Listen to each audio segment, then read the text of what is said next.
In the years that led up to the financial crisis, we piled on a lot of debt. In that case, households were the ones, US households specifically, were putting a lot of debt on their personal balance sheets. In the current episode, it's been more so corporations that have put tons of debt on their balance sheet. But nonetheless, the means by which we've grown the US economy has been through the generation of debt, as opposed to making longer term type of investments that ensure prosperity going forward, investments that pay off in the end. We've done a lot of financializing, and that never is productive. And some of it has to do with taking some pain, because making investments requires patience and time.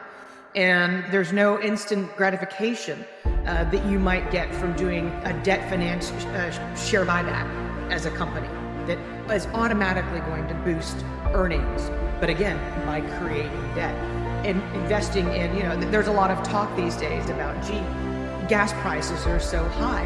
Well, guess what? It's a 10-year, at least minimal 10-year commitment, multiple billions of dollars to build a refinery, to refine the light sweet crude that we pull out of shale developments that we get from fracking. It's a lot of money. It takes a lot of time. You've got to have the government in line with you. Would it have paid off at a time like this, when energy prices have become very problematic? Yes, it would have. But we haven't made the investment. We didn't take the time. And now the political winds are blowing such that it's discouraged. So, especially when I hear the name of your program, Millennial, these are things I think that some of the younger generations, they can't wrap their minds around. They came of age during the inflating of the biggest housing bubble that we've ever seen. Building homes should be something that you see as being utilitarian. You build a home to live in it. It has a use. You don't build a home because it's an investment or something that you can flip. And yet, that's what a generation was taught. And that was a non-productive, massive 40% of all US jobs created in the lead up to that housing bubble bursting went into, directly and indirectly, residential real estate. It gives you a good pop. It feels great. It's fun to tell people that your house has doubled in value. Fantastic. Does it create lasting prosperity? The answer is no. So I think what investors are having a bit of a hard time grappling with is that this is not the same Fed that they've grown used to.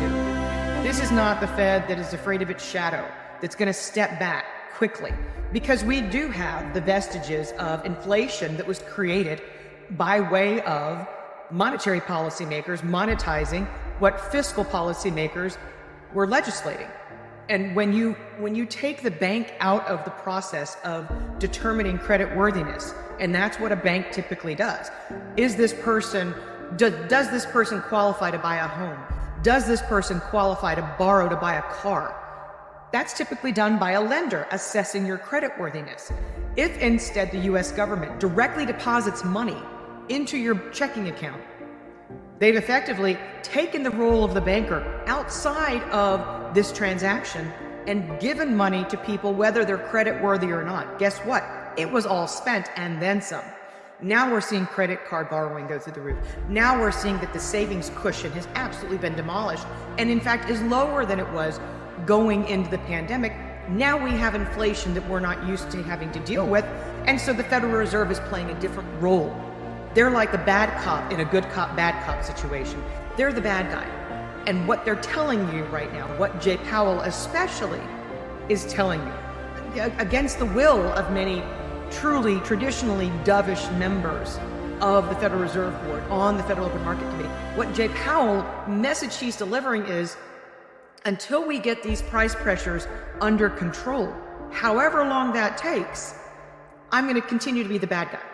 And I'm going to continue to raise rates more than the market would want to be the case, which is obviously manifested the day that the CPI report that was a little bit soft came out, that notwithstanding, when the NASDAQ exploded by 7.5%. Beyond that moment in time, they're going to continue with, what a lot of people have correctly characterized as this wrecking ball. They're going to continue to tighten into this, and we don't like it one bit as investors who've grown accustomed to gee, the stock market went down, therefore the Fed's going to go on hold. I do think that Jay Powell and some of the hawkish members of the Federal Reserve, I do think that they have 5% in their sights. Even if we get 50 basis points, a half a percentage point at the December FOMC meeting, you could still potentially see, if we don't see dramatically weaker prints with the consumer price index, if we don't see inflation coming down at an extremely rapid pace, the odds of that are very low. Winter's finally coming, right? There's finally a winter storm that's going to sweep its way across the country.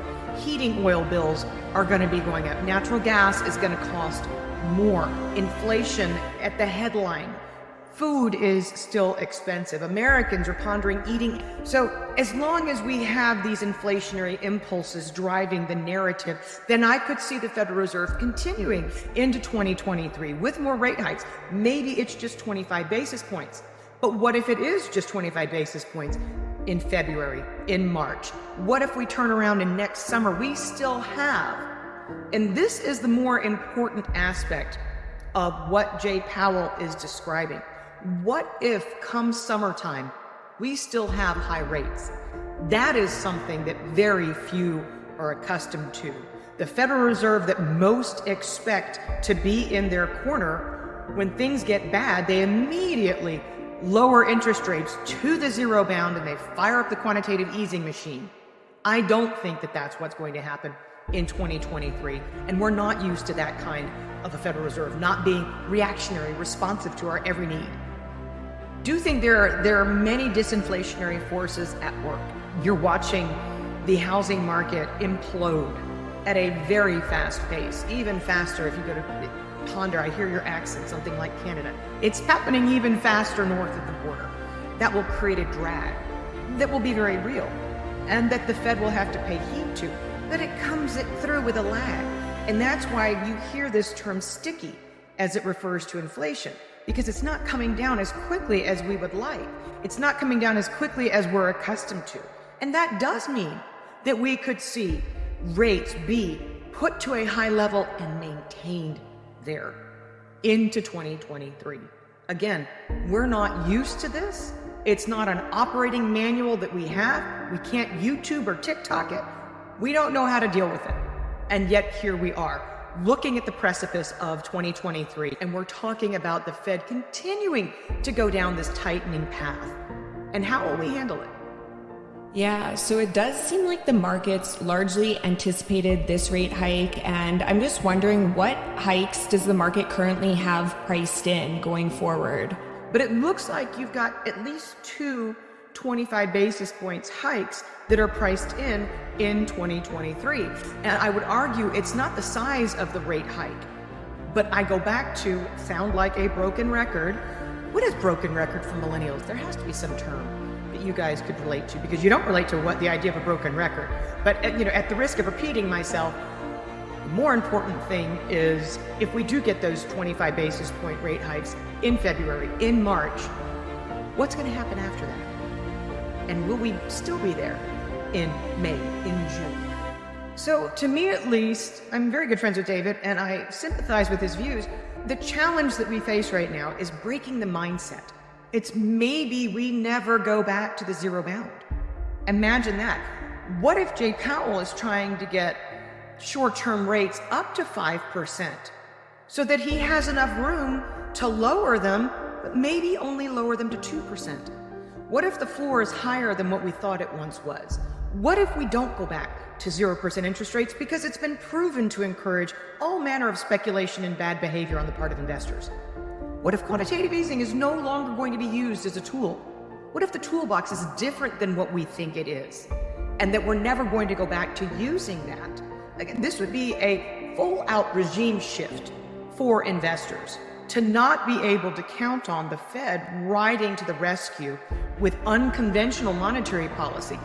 We could potentially be going back to a world of conventional monetary policy and not having rates at the zero bound. This would be a rejection of the Bernanke doctrine and a new way in which we had to approach the markets, investing, actually doing fundamental research, It's not the Fed's got my back no matter what. I can blindly buy a passive index of the S&P 500 and walk away and leave it. What if we have to go back to reading financial statements? You'd have to retrain an entire generation, for heaven's sakes, that has not had to do that because the Fed's always been there. The Fed's always had investors' backs as far as they're concerned. It's all they've ever known.